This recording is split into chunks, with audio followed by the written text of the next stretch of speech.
sekalian, saya Nikade Amrita Kirana Dewi, mahasiswi Magister Manajemen 58 yang saat ini sedang melaksanakan penelitian di Dinas Pendidikan Kepemudaan Olahraga Provinsi Bali untuk memenuhi tesis saya yang berjudul Menakar Agilitas ASN Menyongsong Work from Anywhere. Di sini saya akan mengajukan beberapa pertanyaan kepada Bapak Urip.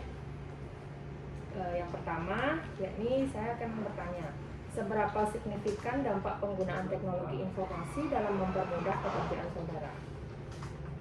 Menurut saya, dampak penggunaan IT di bidang saya cukup signifikan ya. Dimana kita udah sekarang bekerja sangat memerlukan teknologi, sudah banyak aplikasi seperti kantor virtual, simple, absensi juga sudah pakai aplikasi lewat handphone. Jadi kalau nggak ada teknologi rasanya agak susah sekarang untuk bekerja. Dimana semua sudah digital, nggak ada lagi secara konvensional, atau bisa dibilang sudah mengurangi lah, bukan tidak ada. Ya mungkin segitu aja Bu Amrita. Terima kasih. Untuk pertanyaan kedua, saya akan bertanya, apakah pelayanan publik pada Dinas Pendidikan Kepemudaan dan Olahraga Provinsi Bali telah memenuhi standar pelayanan? Menurut saya sendiri di Dinas Pendidikan itu sudah memenuhi standar pelayanan, di mana kita sudah menerapkan beberapa aplikasi pada pelayanan kita, khususnya layanan kepegawaian. Misalkan di sini kita menggunakan aplikasi e-kepegawaian, di mana para guru-guru tidak perlu lagi membawa berkas ke Disdikpora, cukuplah mengajukan lewat aplikasi e-kepegawaian tersebut, sehingga lebih mudah dan lebih cepat untuk prosesnya. Baik, selanjutnya saya ingin bertanya, apakah dari semua layanan itu masyarakat maupun guru-guru yang sudah dilayani ini memberikan feedback yang positif atau mungkin ada kekurangan dari segi pemahaman teknologinya? Terkait feedback itu tersendiri, di aplikasi kita sudah menyediakan fitur ulasan di mana pengguna bisa memberikan rating kepada kita. Sejauh ini rata-rata rating aplikasi kita di atas 4, jadi bisa dibilang itu sudah sangat bagus. Namun masih perlu kita perbaiki lagi, ada feedback yang cukup untuk membangun aplikasi. Kita lihat dari sana apa kekurangannya, jadi kita bisa perbaiki di kemudian.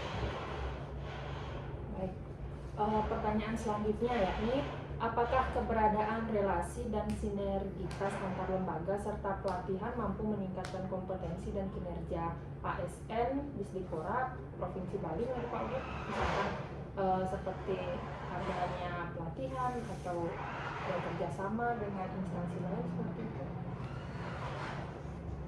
Terkait dengan pelatihan tersebut, menurut saya itu cukup membantu kita ya. Misalkan ada aplikasi baru seperti kemarin ada kantor virtual, di mana kita tidak bisa langsung menggunakannya, kan kita harus tahu tutorialnya gimana. Sehingga dari OPD lain yang membuat, yaitu Diskominfo, menggunakan pelatihan yang cukup membantu kita dalam menggunakan aplikasi tersebut. Di pelatihan tersebut juga kita bisa memberikan feedback apa yang kurang dari aplikasi kantor virtual tersebut, sehingga Kominfo bisa menyesuaikan lagi. Baik, pertanyaan kelima yakni, apakah kinerja ASN Disdikpora Provinsi Bali telah sesuai dengan job description atau SOP yang berlaku menurut Pak Urip? Menurut saya terkait dengan job description-nya sudah cukup sesuai, walaupun ada sedikit yang menyimpang ya, dimana terkadang kita juga mengerjakan hal yang di luar dari tupoksi kita. Seperti apa misalkan? Misalkan saya sebagai perangkat komputer yang seharusnya berhubungan lebih ke komputer, terkadang juga saya membantu di pekerjaan lain. Ya seperti itu sih kurang lebihnya. Tapi sebagian besar sudah sesuai. Baik, pertanyaan selanjutnya yakni, saya akan bertanya tentang pendapat dari Pak Urip, yakni seperti tadi Pak Urip bilang bahwa ada pekerjaan di luar dari tupoksinya Pak Urip, seperti itu yang Pak Urip harus kerjakan. Nah, pertanyaan saya kali ini yakni, setiap pekerjaan yang Bapak Urip lakukan, apakah selalu senantiasa melalui studi pendahuluan misalnya seperti itu, atau melakukan observasi seperti itu, misalnya pekerjaan-pekerjaan di luar tupoksi Pak Urip yang Pak Urip belum pernah pahami sebelumnya, apakah Pak Urip melakukan investigasi dulu atau observasi dulu atau pengumpulan data misalkan seperti itu? Terkait pekerjaan yang saya lakukan, misalkan pekerjaan utama saya yang membangun aplikasi, saya harus melakukan analisis terlebih dahulu bagaimana proses bisnis di aplikasi tersebut, gimana biar user mudah menggunakannya dan sesuai dengan alur kerjanya. Namun terkait dengan pekerjaan yang di luar job desk saya, biasanya saya meminta bantuan ke orang yang biasa menangani sehingga kita tahu step-stepnya bagaimana untuk menyelesaikan pekerjaan tersebut. Berarti cukup ini ya, yang cukup pekerjaannya ya, berarti harus kita melalui standar profesional yang berlaku lah seperti itu ya. Nah, pertanyaan selanjutnya, apakah menurut Pak Urip sendiri nih, apa alasan ASN yang usianya di atas 40 tahun itu cenderung kurang mau belajar tentang IT, misalkan kayak sudah sepuh gitu untuk memegang perangkat komputer itu agak malas seperti itu, atau mungkin aplikasi-aplikasi terbaru seperti kantor virtual yang tadi Pak Urip bilang tuh cenderung agak susah mau belajar. Menurut Pak Urip sendiri apa sih penyebabnya kira-kira? Kalau menurut saya sendiri tergantung ke individunya ya. Ada beberapa yang memang masih semangat untuk ikuti perkembangan teknologi seperti itu. Misalkan saya ambil contoh mungkin Bapak Sekretaris, dia masih sangat mau untuk belajar teknologi tersebut yang sudah gimana ya, dia kan sudah melalui beberapa generasi teknologi dari mungkin komunikasi via surat, SMS, ke wartel, yang berbeda dengan zaman kita dimana kita baru lahir udah ada HP yang canggih. Beliau udah masih semangat belajar terkait dengan teknologi tersebut. Namun ada juga beberapa yang tidak masa bodoh lah terkait dengan teknologi seperti kantor virtual tersebut. Mungkin salah satu alasannya yang kebanyakan saya dengar, saya udah deket pensiun lagi dikit jadinya agak malas juga belajar. Itu juga udah mau pensiun, seperti itu sih rata-rata yang saya dengar. Atau mungkin emang terlalu jauh gap ilmu atau teknologi yang baru dengan yang udah dia pelajari sehingga lebih dahulu nyerah gitulah, udah terlalu jauh, udah sampai kantor virtual, udah sampai perkembangan teknologinya udah jauh tapi dia baru menguasai sedikit, jadinya agak males dah untuk mengejar, apalagi usianya udah cukup berumur seperti itu. Oke, tadi terkait dengan gap ya Pak Urip ya, saya garis bawahi. Nah, terkait dengan gap itu apakah ada istilahnya ada pemahaman yang diberikan oleh generasi seperti Pak Urip nih, generasi milenial, generasi Z lah, untuk memberikan suatu pemahaman tentang kemampuan beliau-beliau ini yang usia sudah di atas 40 untuk memahami teknologi atau aplikasi seperti itu? Apakah ada mungkin Pak Urip mengalami di senggang pekerjaan, mungkin Pak Urip ditanyain tentang gimana penggunaan aplikasi ini, gimana cara menggunakan ini gitu. Apakah ada gitu Pak Urip memberikan pemahaman kepada mereka, transfer ilmu lah seperti itu? Terkait itu, aplikasi yang paling sering ditanyakan kan biasanya absensi ya, karena itu menyangkut mungkin karena menyangkut TPP kali ya. Saya sering sih memberikan solusi terkait kenapa nggak bisa gini, apakah perlu diupdate atau gimana. Tapi saya rasa emang terkadang nggak nyampe apa yang saya sampaikan, mungkin karena jawabnya terlalu jauh. Jadinya saya ya udah Bu, saya aja yang giniin, dia tinggal terima beres saja sih. Saya juga agak susah mentransfer ilmu saya ke gap yang cukup jauh. Rasanya harusnya kan transfer itu step by step, dia baru sampai mana kita ajarin satu atas yang langkahnya, satu atas lagi sampai akhirnya nyampe ke teknologi sekarang. Tapi untuk biar langsung itu kan nggak bisa langsung instan, jadi agak susah sih mentransfer ilmu jika gapnya cukup jauh. Pertanyaan selanjutnya nih, terkait dengan lingkungan kerja.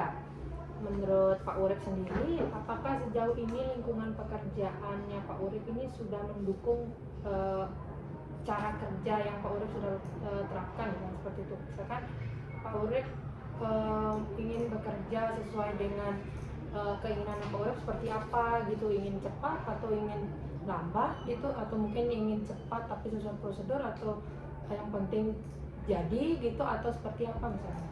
Bisa juga dijelaskan tentang pola kerja yang Pak Urip sudah terapkan, sekaligus juga menjelaskan terkait dengan lingkungan kerja, apakah mendukung pola kerja yang sudah Pak Urip kerjakan, seperti itu.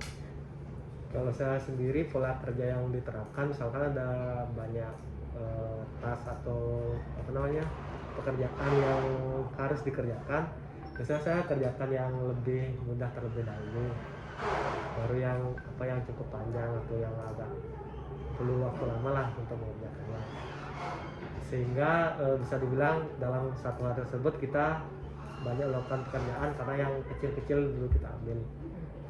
Tapi terkadang yang susahnya adalah ketika kita sedang mengerjakan suatu pekerjaan yang cukup besar, yang memerlukan waktu dan konsentrasi yang panjang lah, nggak boleh diganggu atau dikasih kerjaan. Kadang muncul pekerjaan baru yang urgent yang harus dikerjakan, jadi harus ditunda. Itu sih yang agak susah sekarang masih mengerjakan. Terkait dengan lingkungan kerja juga cukup support sih sebenarnya.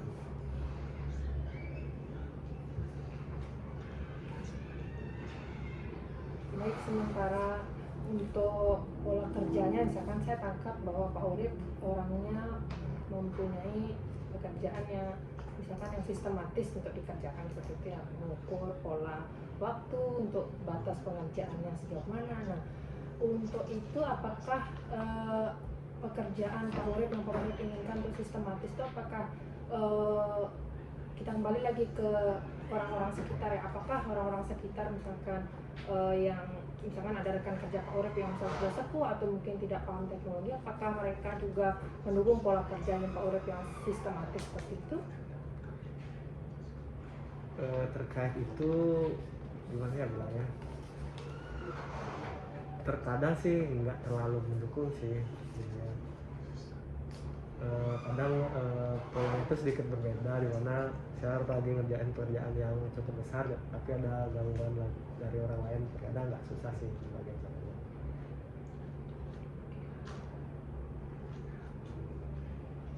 Oke, pertanyaan terakhir yang akan saya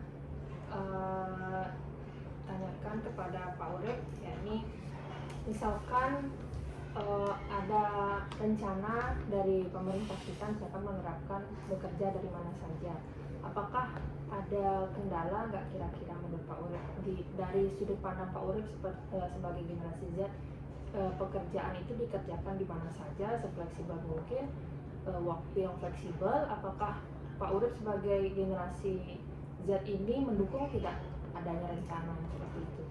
Kalau saya sih sangat mendukung ya, karena kebanyakan pekerjaan saya berkaitan dengan teknologi yang kita bisa kerja lewat internet. Saya juga sebelum di sini juga saya berpengalaman di swasta 9 bulan, saya WFH dari rumah dengan jam yang fleksibel. Cuma fleksibel itu harus ada kayak pisau bermata dua, gimana jadinya kita bisa kerja terus menerus jadinya, karena nggak ada batas waktu kan. Kadang jam 12 mungkin 12 malam disuruh kerja gitu. Itu sih terkadang kekurangannya fleksibel, daripada kerja ke kantor yang jamnya udah fix jam 7:30 sampai 7:30. Tapi terkadang di kantor juga banyak gangguan kan, karena harus ini itu. Tapi menurut pandangan saya lebih mendukung yang WFH. Work from home berarti work from anywhere ya, kerja di mana aja sefleksibel mungkin, yang penting pekerjaan diselesaikan ya. Oke. Terima kasih Pak Urip atas waktunya, semoga di lain waktu kita bisa